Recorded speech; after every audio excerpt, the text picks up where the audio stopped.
We went 3-0 last Sunday, and we were riding high until Thursday, where I bet the Dolphins. That's on me. What a terrible pick. Ugh. It's one thing to lose a pick, and it's another thing to watch the Dolphins. What a terrible wager. That's on me. I owe you one. Let me give you my four best bets for Sunday. Hopefully, it resembles last Sunday. I got one pick against the spread. We're looking at that Bills versus Chiefs game, and I also have three player props. In this video, I'm going to break them all down with plenty of analysis. And welcome to the channel. My name is Peter Apple, and this is the home for all of my NFL picks. My goal is to give you the best free picks with as much and as best analysis as I can muster. All I ask in return, smash the like button, comment down below. Any feedback is welcomed on the style of the videos, on the picks themselves. You let me know in the comment section below. And of course, drop your favorite picks for Sunday.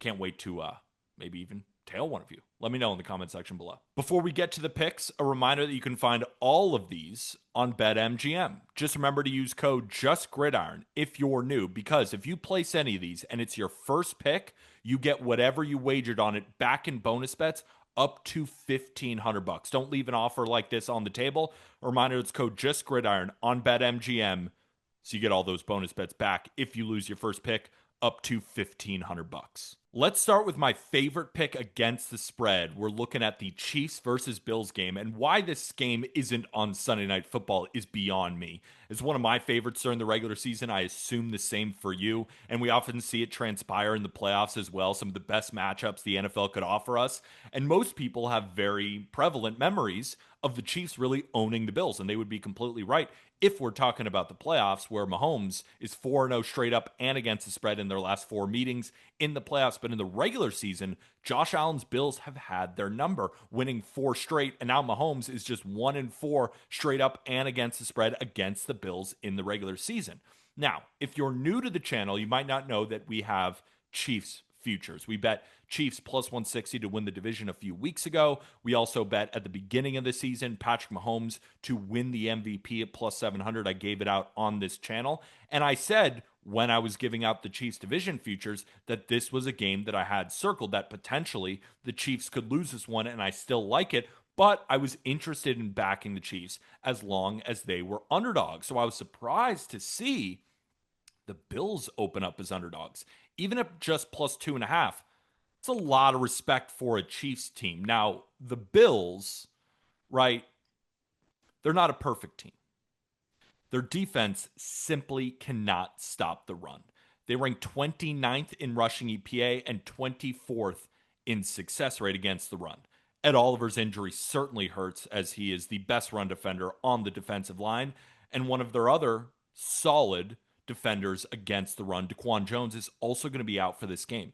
The run defense is a huge issue for Buffalo, and it will show, especially in the playoffs. But in this matchup, I think they're going to be okay, considering the Chiefs, not a great rushing attack, especially considering Isaiah Pacheco is out for this game. So it's going to be a combination of Kareem Hunt and Brashard Smith, not exactly a duo that I'm that afraid of. Now, I think this game could be decided by the Bills' inability to stop the run, but knowing how rough the run game has been for KC, I'm willing to bet that Buffalo can get a few key stops on the ground here. And now the Bills' defense isn't as bad as everybody wants to make it out to be. I don't even know if I phrased that right. It's not that bad. They rank 13th in EPA per play and 12th in success rate because they have the third best secondary in the NFL by EPA per play. Now, there is one concern. Taron Johnson popped up on the injury report on Friday with a groin injury. So we're kind of hoping it's no big deal, but that's obviously something to monitor. Now, on the other side, the Chiefs' defense is rounding into form, but they have similar issues to Buffalo. They struggle to stop the run. They're ranked 22nd in EPA and 20th in success rate. Better than Buffalo, but not by a wide margin. And James Cook for Buffalo is coming off 216 yards on the ground and has proven to be one of the best running backs in the NFL. It's kind of what tips the scales for me. I think Buffalo has a better opportunity to establish itself on the ground. And when we're evaluating Mahomes and Allen, I mean, it's kind of a waste of time. Both are so elite. Both have weapons through the air. It's going to be a back and forth contest all night, but I get the home team with the better run game. I think that could be the difference in this one. Now, the Bills, they haven't really played anyone of note. That's kind of a common thing that you'll hear. And the Chiefs are getting healthy on offense and have looked unstoppable against the Raiders, the Commanders without Jaden Daniels, with Marcus Mariota, and a good win over the Lions, no doubt about it. But Detroit didn't even have a secondary in that game. I have this price as a pick 'em. So I give the Bills 1.5 points for home field advantage, and I make the Chiefs 1.5 points better on a neutral field. So giving me 2.5 points in a battle like this, I just got to take it. And yes, I'm taking the plus 2.5 with Buffalo over the money line because if you're giving me this many points, I'm going to take it in a game where the Chiefs could win by 1 to 2 points. That would obviously be ideal for our futures and cashing this bet, but I like Buffalo. Give me them plus 2.5, Josh Allen at home to win 1 unit. All right, let's look at some player props. Let's start by looking at the man to replace Cam Scatterbo for the Giants. That's Tyrone Tracy. I think he's really undervalued in this matchup. Solid running back, but an injury and Scatterbo's emergence knocked Tracy back to a backup role.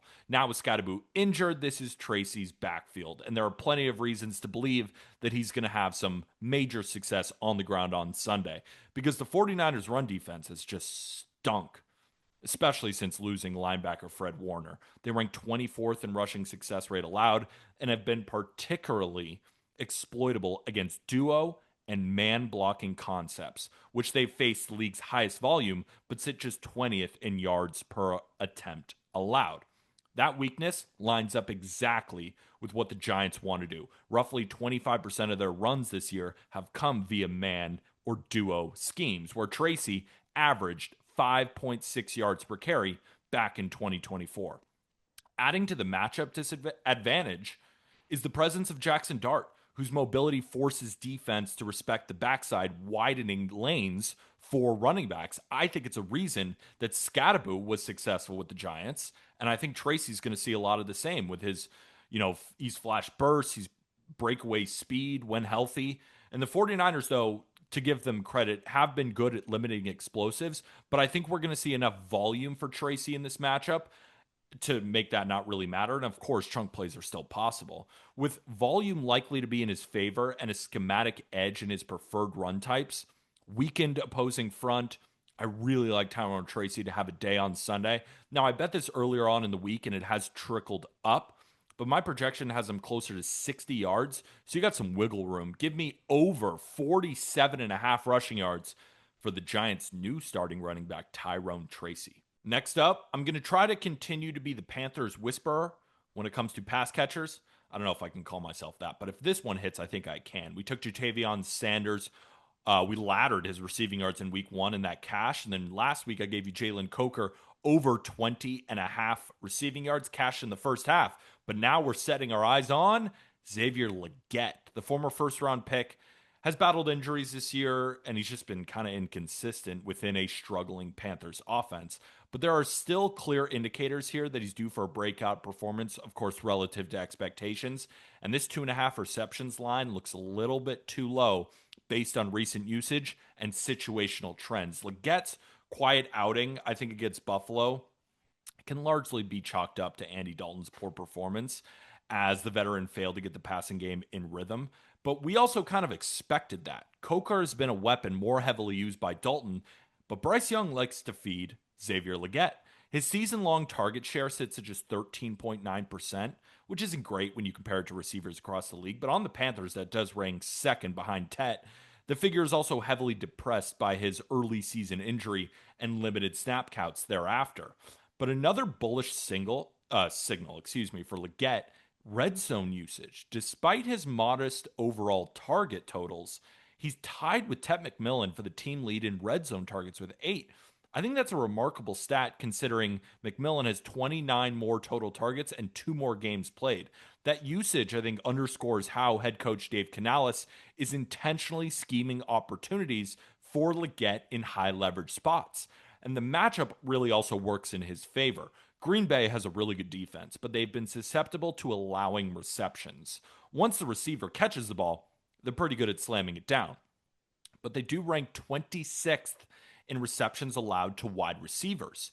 Carolina is also likely to be playing catch up in this game, leading to more volume in the passing game. And while Leggett has only been over this line in 2 games this season, he was over this line in 10 of 16 last year. So, for all of those reasons, playing from behind, it's a good matchup for him. I think it's a great buy low opportunity.